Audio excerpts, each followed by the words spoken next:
Good afternoon, Mr. Mayor. My name is Melissa Hanford, and I wanted to talk to you about some health disparities that are seen within the Cottage Grove community. So first off, what are health disparities? They're going to be differences in the health of a person.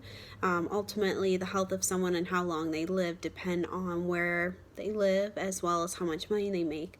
So who is the Cottage Grove community exactly? So it's actually going to be a community in the neighborhood of Greensboro, North Carolina. It's along South English Street near A&T University.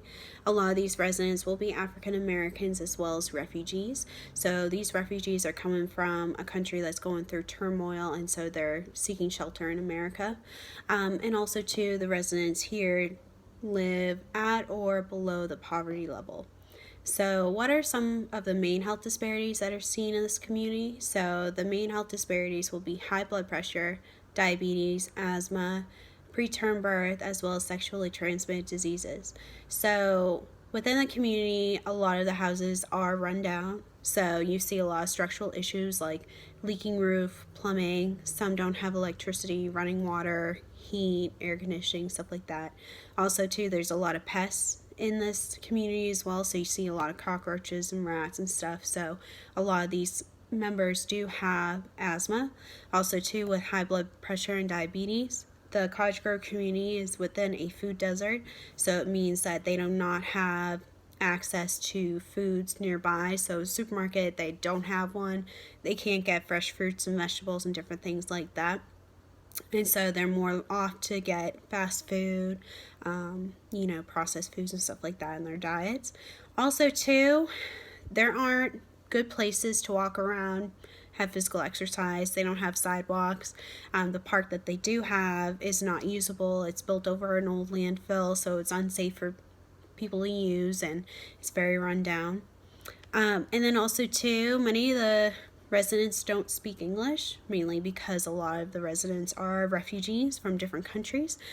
So they have issues communicating with their landlords, the health personnel, different things like that about things that are going on with their health as well as their home.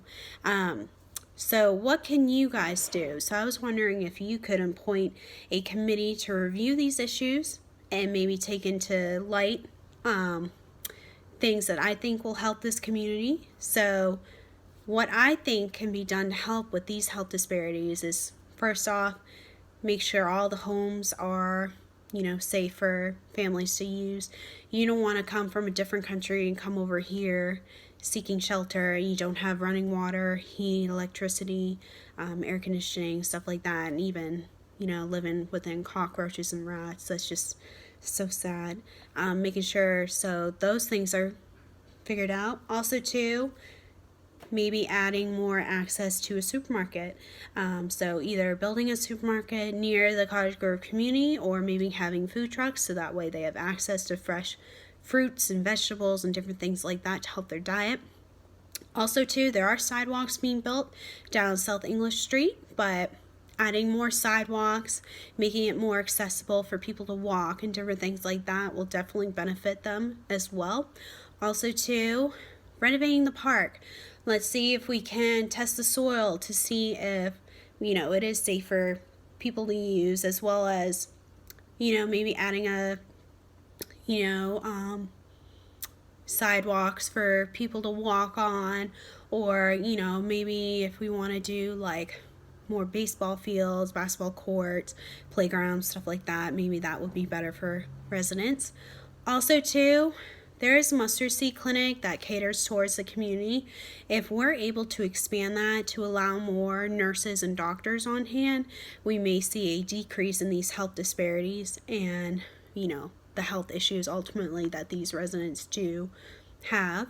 And then lastly, we do have some English classes put in place for these refugees that need help, but maybe having more so that way they're more able to feel more comfortable communicating with the community and communicating with the needs that they need met. So if you could take everything in consideration, I would greatly appreciate it, and thank you for your time.